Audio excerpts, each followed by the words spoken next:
बोलो श्री प्राणनाथ प्यारे की जय, सतगुरु महाराज की जय। परमादरणीय सुंदर साज जी, सदगुरु श्री देवचंद्र जी महाराज जब अपनी तपस्या से 40 साल की उम्र में श्री राज जी महाराज का दर्शन हुआ, परमधाम का दर्शन हुआ। अब विश्व में, संसार में अपने ज्ञान को जब परोसते हैं तो उनकी विषय वस्तु क्या रहा होगा? उनका विषय वस्तु रहा शास्त्रों में जो परमात्मा, परम ज्योति, परम धाम, परागति। तो ये परम धाम शब्द शास्त्रों में था, तो उस धाम का वर्णन सदगुरु देवचंद्र जी महाराज का मुख्य विषय रहा। और वो धाम प्रेम से भरा हुआ है, वो धाम आनंदमय है, वो धाम सच्चिद आनंद अनंत अद्वैत साकार प्रेम जीवन सुंदर, ऐसे दिव्य शब्दों से जो हम अनुमान लगा सकते हैं, अनुभव कर सकते हैं, उसका प्रत्यक्ष स्वरूप दिव्य धाम के विषय में और ब्रह्म के स्वरूप के विषय में, लीला के विषय में चर्चा करना देवचंद्र जी महाराज का मुख्य विषय वस्तु यही रहा। और उस धाम से ब्रह्म आत्माएं इस संसार में आए, बोलते ही अब संसार की कंसेप्ट आ गया, क्रिएशन का कंसेप्ट आ गया। और धरती में संसार बना हुआ है, धार्मिक परंपरा भी ऐसे कहता है और विज्ञान भी जो बोल रहा है कि सृष्टि कहीं ना कहीं बनी हुई है। सृष्टि होने में कुछ कारण है, तो कारण अपने अपने हिसाब से लोग बता रहे हैं। भले ही जो हो, लेकिन सृष्टि हुई है इतनी, इसके लिए कोई तारतम्य का विश्लेषण करने की जरूरत नहीं है। तो देवचंद्र जी महाराज अब तारतम्य के बल पर, तारतम्य क्या है? तारतम्य तो साक्षात परब्रह्म परमात्मा ही है। तो अब देवचंद्र जी महाराज के विषय रहा ऐसे परम धाम से संसार में ब्रह्मात्मा कैसे आई, क्यों आई, ये एक विषय। और संसार खेल माया का देखना, ये माया का खेल देखने के लिए ब्रह्मात्मा आई। तो फिर माया क्या चीज है? अब ये माया, ईश्वर, जीव, प्रकृति, ऐसे शब्द सब दार्शनिक शब्द है जो शास्त्र में पहले से ही इसकी चर्चा हुई है। जीव क्या है, ईश्वर क्या है, आत्मा क्या है, जीव और आत्मा में फर्क क्या है, प्रकृति क्या है, जीव और ईश्वर के संबंध क्या है, ये सजाती है कि विजाती है, ऐसे ऐसे शब्दों का जो पुस्तक है उसको बोलते हैं दार्शनिक ग्रंथ। तो माया, ये माया और ब्रह्म में क्या फर्क है, इन सारी चीज दार्शनिक शब्द है। तो देवचंद्र जी महाराज इन्हीं शब्दों के साथ अब अपनी ज्ञान को अपने जमाने में परोसने लगे। तो खेल माया का देखना, खेल, ये माया का ये खेल है, इसको देखने के लिए धाम से आए, तो आए शब्द है। तो हम भी सपना में जाते हैं, अगर सपना में खड़े होकर के भाषा प्रयोग करें तो हम जागृत से सपना में आए हैं। हम सपना हम प्रयोग करते हैं, सपना हमने देखा। अगर सपना में ही खड़े होकर के अगर कोई कहे तो क्या है, उस जागृत से गए हैं। ऐसे ही परमधाम जागृत अवस्था है, परमधाम सत्य है। तो ये माया झूठा खेल है, ये देखने के लिए आए शब्द प्रयोग किया हुआ है। इसका मतलब संसार में खड़े होकर के लालदास जी महाराज कह रहे हैं कि दिव्य परमधाम से ब्रह्मात्मा खेल में आई है। अब आई बात, इनको खबर कछु नहीं। जैसे हम सोए सोए सपना में चले जाते हैं, तो हमको ये पता नहीं रहता है कि हम सपना में हैं, तो जागृत को पता नहीं चलता है। तो जागृत में है तो सपना को पता नहीं चलता है, सपना के विषय में चर्चा ही नहीं होती है। लेकिन जैसे सपना में चले गए तो हम जागृत के विषय में कुछ पता नहीं रहता है। ऐसे ही सदगुरु के अंदर जो तारतम्य ज्ञान है, वो तारतम्य ज्ञान जागृत का जो परम धाम का भी दर्शन हो रहा है और अक्षर द्वारा बना हुआ ये खेल, माया का जो एक खेल है, इसको भी देख रहे हैं। तो दोनों चीज जो है तारतम्य की यही विशेषता है। इनको खबर कछु नहीं, किनको? जो ब्रह्मात्माओं के जा कारण खेल रची शास्त्र तीन कारण, जिन ब्रह्मात्माओं के लिए खेल रचा गया है, ये सृष्टि बनाई हुई है, उन ब्रह्मात्माओं को ये पता नहीं। और परमय पहचानत संयन, लेकिन देवचंद्र जी महाराज का भाव है कि परमात्मा की कृपा से जब उन्होंने कहा तुम्हारे अंदर आकार में आए के बैठे हम, जब श्रीराज जी महाराज तारतम्य ले करके जैसे ही सदगुरु के हृदय में विराजमान हो गए, तो देवचंद्र जी महाराज कहते हैं कि मैं तो देख रहा हूँ, दिव्य परम धाम से ब्रह्मात्मा खेल में कैसे आई वो मैं देख रहा हूँ। तो अब देवचंद्र जी महाराज इस तरह से अपने जमाने में गांगा जी भाई के घर में ज्ञान दे रहे हैं, श्रोता आ रहे हैं। तो आज हम अब इसी श्रृंखला को पकड़ते हुए आगे बढ़ रहे हैं।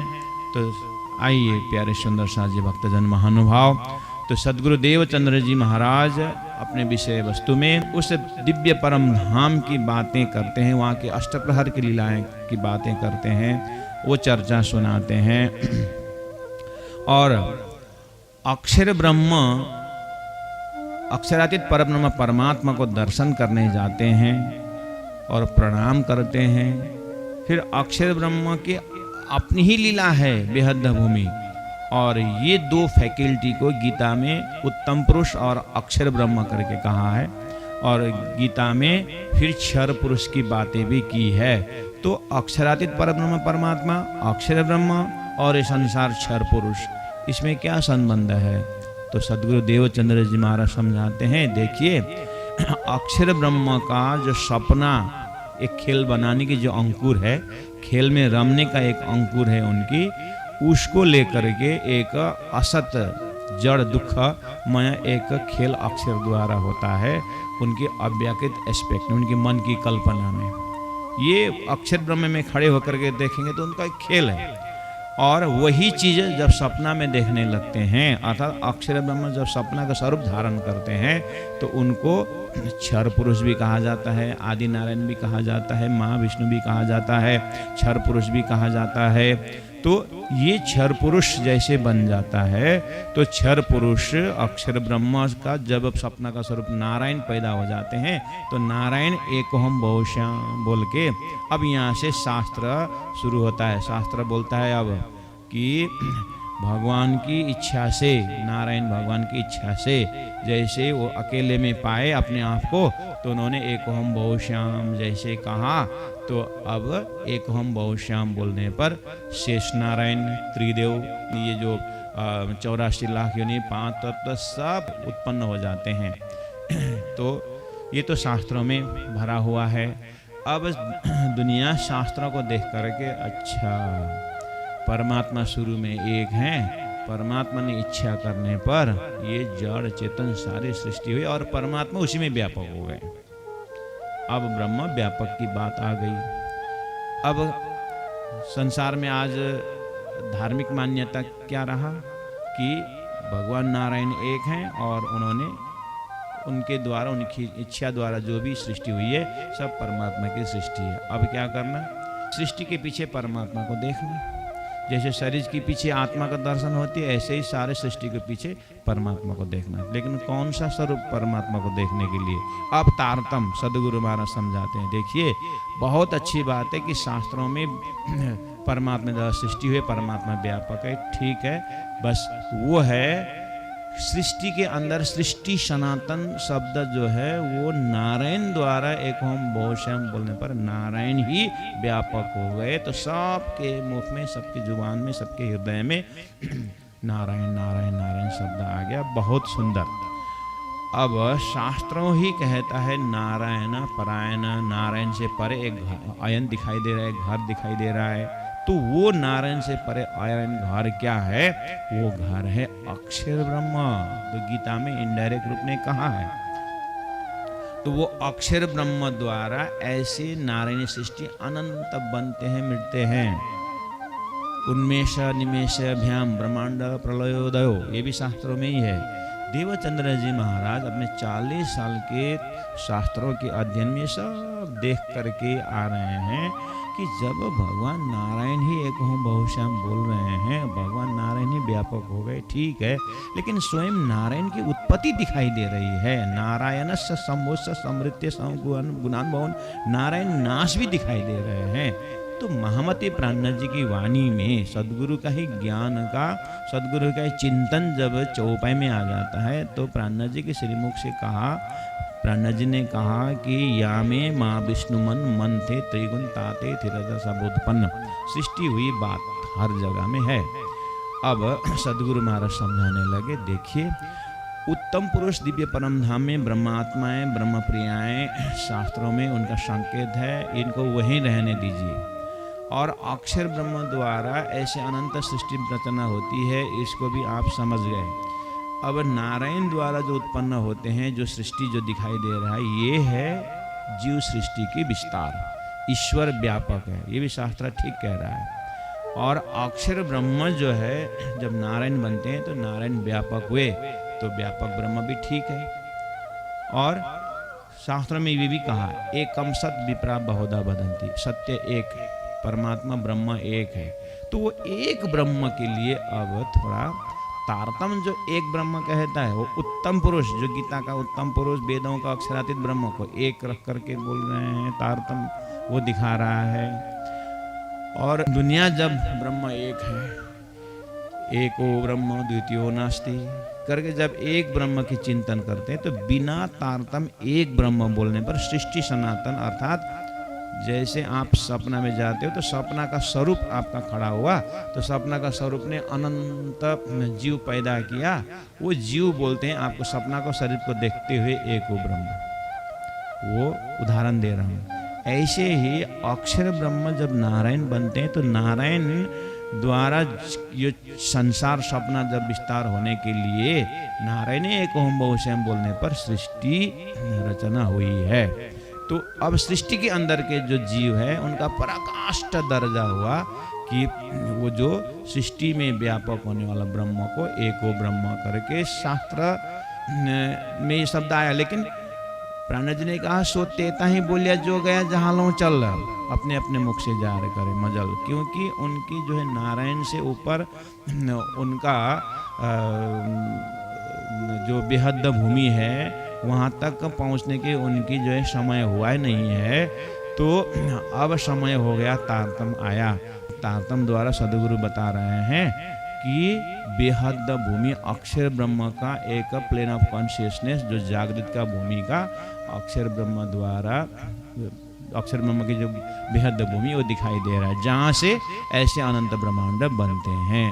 अब हुई बात देवचंद्र जी महाराज का विषय वस्तु, तो ये क्लियर कर रहे हैं कि पहला क्षर पुरुष का एरिया क्लियर करो, जिसमें 14 लोक है, अष्टावरण है, ज्योति स्वरूप है, गायत्री है, महतत्व है, इच्छा शक्ति है, नारायण है, ये संपूर्ण पंच भौतिक जो ब्रह्मांड है, ये स्वप्न का ब्रह्मांड है। यहाँ 5 तत्व भी है, और यहाँ 5 तत्व छठी आत्मा, शास्त्रों सबों की ये मत, यहाँ इतना ही है। 5 तत्व है और छठी आत्मा है। तो बेहद भूमि में क्या है? बेहद भूमि में भी 5 तत्व छठी आत्मा ही है, लेकिन वो उतना फर्क है जैसे हमारा सपना का 5 तत्व नाशवंत है, उसके कंपैरिजन में ये जागृत का 5 तत्व जो है वो अविनाशी है। सपना के सामने जागृत अविनाशी। ऐसे ही अक्षर ब्रह्म द्वारा जो बेहद भूमि है वो 5 तत्व से है, और वहां भी अक्षर चैतन्य है। अब ऐसे अक्षर ब्रह्म से भी आगे और एक भूमिका दिखाई दे रहा है, वो है अक्षरातीत पुरुषोत्तम परमात्मा का धाम। वो 25 पक्ष परम धाम को संकेत करते हुए अब देवचंद्र जी महाराज कहते हैं, ए श्री धाम से आए, ए जो ब्रह्मात्माएं हैं उस दिव्य धाम से इस खेल में आए हैं। ये कॉन्सेप्ट, तारतम्य कॉन्सेप्ट द्वारा सृष्टि सनातन और शुद्ध सनातन का जब क्लैरिफिकेशन हो जाता है, जब स्पष्टीकरण हो जाता है, तो अब मजा आता है, अब आनंद आता है कि संसार में पहले से ही 3 लेवल ऑफ कॉन्शियसनेस था, जिसको शास्त्रों में 3 सृष्टि करके बोल रहा है।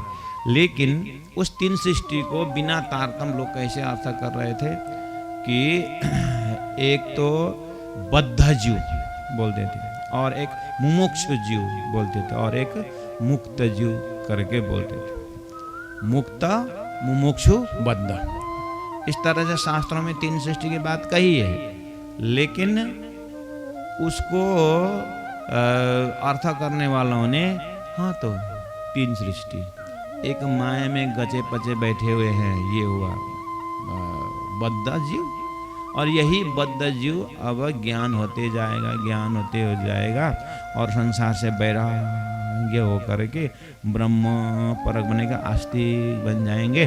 तो अब ये मुमुक्षु हैं, बहुत समय तक एकदम निष्काम कर्मयोग, कर्म सुधरने के बाद धीरे धीरे ये जीव ही क्या बनेगा, अब मुमुक्षु बनेगा, यानी मोक्ष के कामना रखेंगे। और मोक्ष के लिए ज्ञान जब आगे बढ़ते जाएंगे तो यही जीव क्या बनेगा, मुक्त पुरुष बनेगा और जीवन मुक्त दशा में रहेंगे। इस तरह तीन सृष्टि करके व्याख्या अभी भी है।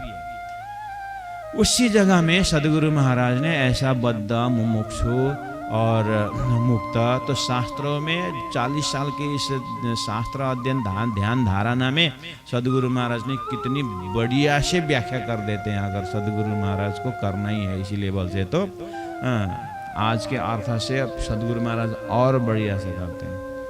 अभी तो क्या है, जितनी भी हो सकता है 5 साल उन्होंने शास्त्र अध्ययन की हो सकता है 10 साल साधना की हो। देवचंद्र जी महाराज ने तो उसी ग्रंथ अध्ययन को तो 40 साल अध्ययन मनन साधना किया है, मामूली है। तो उनको शास्त्रों की व्याख्या करनी थी ना, तो बढ़िया से व्याख्या करते थे। लेकिन सदगुरु महाराज जब शास्त्र को देखते हैं तो तब से ही है कि जो भी यहाँ बात हो रही है कि उसी को बद्ध, उसी को जीव, उसी तो शास्त्र में देने वाले, क्योंकि शास्त्र अपरुष्य है, उनको तो सब स्वीकार करते हैं। शास्त्र कोई पुरुष ने दिया हुआ नहीं है, वो अपरुषीय ग्रंथ यानी ब्रह्म ने दिया हुआ। तो ब्रह्म जिन्होंने शास्त्र देने में, जिन्होंने जिनके मुख से भी दिए हो, जिसको चिंतन से भी ब्रह्म ने दिया हो, तो क्या वो शास्त्र देने वाले ब्रह्म के हृदय में यही अर्थ होगा, उनके हृदय में कि यही जीव बद्ध है और यही जीव मुमुक्षु है और यही जीव मुक्त है। तो क्या ब्रह्म शास्त्र में देने वाले ब्रह्म ने यही अर्थ दिल में रख के दिया होगा? क्योंकि बिना तारतम्य देवचंद्र जी महाराज के हृदय में शंका पहले से है कि एक तरफ तो ब्रह्म अखंड करके नारायण में पहुंचा दिया, दूसरे तरफ नित्य प्रलय, नैमितिक प्रलय, प्राकृतिक प्रलय, महाप्रलय में जितने सृष्टि हो गया वो सब नाश भी बता दिया है। अब कहाँ हाथ में क्या रहा? आप एक तरफ सृष्टि बना कर तीन सृष्टि बना दिया, दूसरी तरफ नाश कर दिया, फिर हुआ क्या? अखंड की बात तो, अखंड मोक्ष की बात, अखंड ब्रह्म की बात तो कोई चर्चा करते नहीं है। मुझे शंका हो रही है, मेरे शंका का समाधान कर दीजिए गुरुजन करके देवचंद्र जी महाराज तो इसमें तड़प रहे हैं ना। तो आज उनको जो है अक्षरातीत परब्रह्म परमात्मा ने, जिन्होंने शास्त्र दिया था, जिन्होंने खेल बनाने का अंकुर भरा था, वो स्वरूप ने आकर के दर्शन दे करके उस कार्य कारण महाकारण पता चलने के बाद देवचंद्र जी महाराज प्रेम से समझा रहे हैं, शास्त्रों ने जो दिया, अभी तक गुरुजनों ने, अभी तक आचार्यों ने जो ज्ञान प्रस्तुत किया वो ठीक है, ये उसमें कोई शंका नहीं है, वो ठीक ही बोल रहे हैं। लेकिन दूध और पानी को जो है अलग करने का, झूठा और सच्चा का अलग करने की जो अक्ल जो है, बुद्धि जो है, जागृत बुद्धि संसार में अवतरण नहीं हुआ। इसीलिए परमात्मा ने मुझे जागृत बुद्धि प्रदान की है, जिसको अक्षर के जागृत बुद्धि कहा जाता है। शास्त्रों में जागृत बुद्धि आएगा, जागृत बुद्धि आएगी और वो कार्य कारण संसार के विषय में बताएंगे।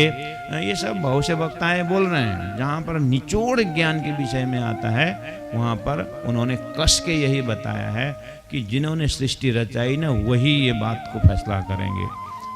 कुरान भी बोल रहा है, मोहम्मद साहब बोलते हैं कि मेरे जाने के 1000 साल बाद खुदा आएंगे। तो ऐसे बहुत से वाणियों को जब देखते हैं तो सदगुरु देवचंद्र जी महाराज का अर्थ जो है एकदम सटीक बैठता है, और देवचंद्र जी महाराज ने वही बात स्पष्ट रूप से रख दिया कि देखिए, उत्तम पुरुषस्तु अन्यम परमात्मा इति उदाहरिता, उत्तम पुरुष को ही परमात्मा कहा जाता है। कितना सुंदर है, उत्तम पुरुषस्तु अन्य परमात्मा इति उदाहरिता, उसी को ही परमात्मा कहा जाता है। तो देवचंद्र जी महाराज गीता खोल के बताते, देखो तो ये ही शब्द में कितना गहरा अर्थ छपा हुआ है, उसी को ही परमात्मा माना जाता है। तो वो परमात्मा का धाम, उत्तम पुरुष का धाम में जो रहते वो वास्तव में ब्रह्म सृष्टि है, मुक्त तो वो है।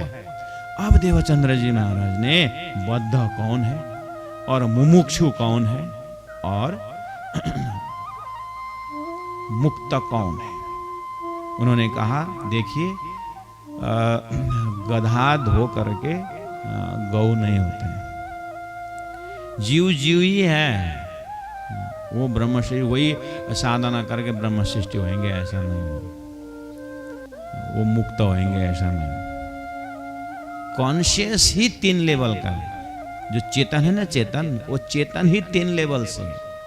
एक स्वप्निक चेतन है और एक मुमुक्षु चेतन है जिसको ईश्वरी सृष्टि कहा जाता है, और एक तो मुक्त चेतन है, वो ब्रह्म के पास मुक्त ही है। बस ये 3 लेवल, 3 लेवल ऑफ कॉन्शियसनेस, ये है तारतम्य का मुख्य विषय। देवचंद्र जी महाराज आज गंगा जी के घर में ये जो बात प्रस्तुत कर रहे हैं, 9 साल तक वो यहाँ बैठ करके विश्लेषण कर रहे हैं, और इसी चीज को संसार में जो थोड़ा श्रद्धा विश्वास वाले हैं वो तो सदगुरु से डायरेक्ट सदगुरु के हॉटलाइन में आ जाएंगे, और उनको ध्यान धारणा से सदगुरु ने जैसे कहे वैसे ही लेवल करते हुए सदगुरु के आशीर्वाद से तीनों सृष्टि का अलग अलग जगह, स्थान, क्षर, अक्षर, उत्तम पुरुष, परम धाम, सब श्रद्धा विश्वास से उनको तो पकड़ में आ जाता है। ये वाला श्रद्धा वाले, भक्ति वाले, सदगुरु के ऊपर विश्वास रखने वाले तो निकल ही जाएंगे। मुश्किल किसको होता है? जिन्होंने पहले से ही शास्त्र का एकदम पूरा शास्त्र अध्ययन करके एकदम विद्वान होकर के बैठे हैं ना, उनके दिमाग में ये चेतन ही 3 दर्जा का है, ये ठसाना बहुत मुश्किल होता है। इसके लिए एक्स्ट्रा एनर्जी यूज करना पड़ता है। जैसे वो एक अपना छोटा भाई को तबलिस्ट के पास ले गए, तबला मास्टर के पास, और ये मेरा भाई है और तबला सीखना चाहता है, और दूसरा उसका साथी भी है, वो भी तबला सीखना चाहता है, तो आपके पास लेके आया। तो उस्ताद ने कहा कि कुछ बजाते हो क्या? हाँ बजाता हूँ। तो भाई ने तो कभी तबला छुआ ही नहीं, तो उसने तो बजाया, ठक ठक कुछ नहीं किया। और वो जो दोस्त था उसका, उसने तो बढ़िया बजाया, उसको तो बजाने आता था, तो बजाया, बजाने के लिए आवाज़ तो निकाला, लेकिन उस्ताद की जगह में वो हाथ वो गलत बैठा चुका है। तो ठीक है, आ जाना कल से, 7 दिन में 2 दिन क्लास करता हूँ। तो फी कितना है? बोले कि ये आपका जो भाई है इसका महीना का 500 रुपये, और ये आपका जो उसका दोस्त है उसका महीना का 1000 रुपये। तो उसने बोला मास्टर मैं थोड़ा बहुत तो बजाता हूँ, और मेरा ही फिर 1000 क्यों? देख भाई, ये जो है ना, ये कुछ नहीं जानता है, इसके लिए ज़्यादा मेहनत नहीं पड़ता है, वो 500 रुपये में हो जाएगा, लेकिन तूने सीखा लेकिन गलत सीखा है, तेरा पुराना आदत हटाने का एक्स्ट्रा 500 रुपये लगता है। ऐसे विद्वानों ने गलत थीम अब ले लिया है, अब उनको दिमाग से हटाना, हाँ, क्योंकि उन्होंने एक ही चेतना को 3 लेवल से देख लिया। वही चेतना, वही जीव जो है ना, चेतना जो है वही साधना करने पर ईश्वरी मुमुक्षु हो जाते हैं, अर्थात वही मुक्त मुमुक्षु से वो मुक्त बोल के उनको अखंड कर दिया, और वो मुक्त, मतलब वो जन्म मरण में नहीं आते हैं, बंधन मोक्ष हो गया वो करके उसी को बना दिया है। जबकि शास्त्र देने वाला ब्राह्मिक कंसेप्ट है, ब्रह्म के अंदर चेतना में ये है कि मेरा ब्रह्म आत्मा जो खेल में गई है नाटक देखने के लिए, संसार देखने के लिए, तो ये गई तो गई, कैसे गई है? ज्यों नींद में देखिए सुपना, यूं उपजे हम ब्रजबधु जान। स्वप्न में से जैसे हम जाते हैं तो तो असलियत जो चेतना है वो तो ब्रह्म के पास है, हम जो सोते हैं उसी में है, लेकिन हमारा सुरता जो है संसार में मतलब सपना में जाता है।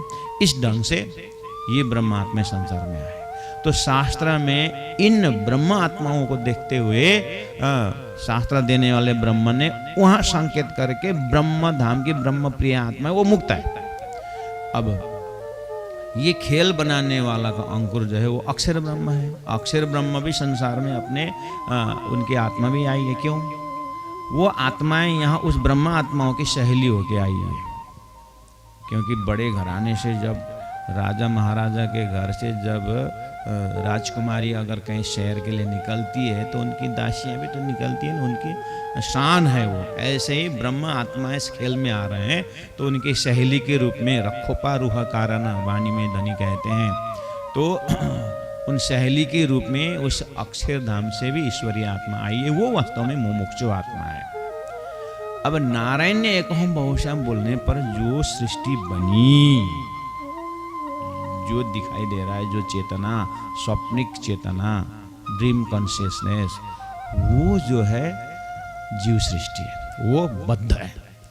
देवचंद्र जी महाराज इस तरह से व्याख्या कर रहे हैं। शब्द तो वही है, लेकिन वो शब्द का जब अंकुर में चले जाते हैं तो कहां से कहां अर्थ पहुंच जाता है। तो श्रोतागण जो सदगुरु के जमाने के जो श्रोता हैं वो कौन है?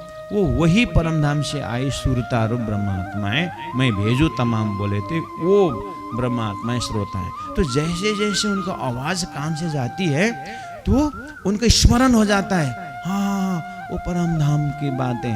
तो अभी तो विस्मरण हुआ है उन आत्माओं को।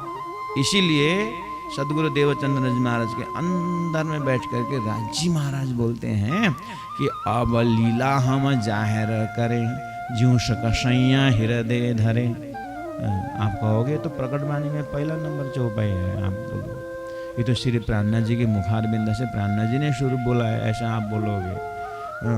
प्राणनाथ जी की श्री मुख से तो राजी महाराज ने चौपाई उतारी है, लेकिन ये भाव है सदगुरु के जमाना में, सदगुरु के अंदर से राजी महाराज जी बोलते हैं। राजी महाराज बोल रहे हैं, चौपाई में तो बाद में दिखाई दी। हाँ, उपदेश क्रम तो सदगुरु के जमाने से शुरू हुआ है। सदगुरु के अंदर बैठ करके श्री राजी महाराज बोल रहे हैं कि सुंदर साथ जी अब लीला हम जाहिर करें। मैं दिव्य परम धाम की आपकी अष्टप्रहर लीला में जाहिर करने जा रहा हूँ और दिव्य परम धाम की दर्शन व्याख्या मैं करने जा रहा हूँ और वहाँ का मेरा नाम गाम धाम सब मैं व्याख्या करने जा रहा हूँ। लेकिन सुनेगा कौन? अब लीला हम जाहिर करें, ज्यों सुख सैया हृदय धरे। मेरे परम धाम की आत्मा सैया ही इसको हृदय में धारण करेंगे। बाकी पीछे सुख होशी सवन्न पसरसी 14 भवन। ब्रह्म आत्मा पहले इसको अपने भाव भक्ति से परमधाम के अंकुर से श्रवण करेंगे और धीरे धीरे उनके बाद जो है फिर ईश्वरी सृष्टि, फिर जीव सृष्टि होते हुए ये परमधाम के कॉन्सेप्ट धरती में फैलने वाला है। जैसे सूर्य में भगवान मुखारबिंदा से 4 वेद उत्पन्न हुआ, उस वेदों से फिर उपनिषद वगैरह होते हुए श्रीमद् भागवत ग्रंथ आया, ये उदाहरण है। ऐसे ही दिव्य परमधाम की बातें जो है पहला ब्रह्म सृष्टि धारण करेंगे। तो देवचंद्र जी महाराज अपने जमाने में परमधाम की बातें कर रहे हैं, तो वो उनकी जो श्रोता है ना, ये परमधाम की ब्रह्मात्मा है। तो गंगा जी भाई के घर में वो ब्रह्मात्माएं 2 जने 4 जने 10 जने आ रहे हैं। तो उन्होंने अपने जमाने में सदगुरु ने 313 आत्माओं के परमधाम की बातें सुनाई।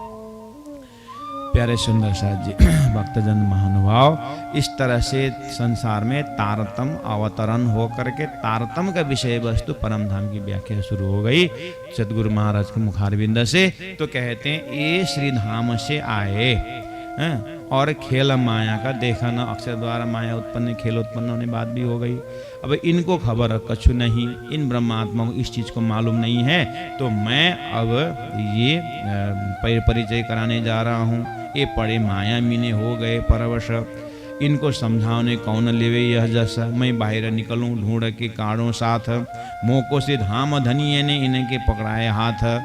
बोलो श्री प्राणनाथ प्यारे की जय, सतगुरु महाराज की जय।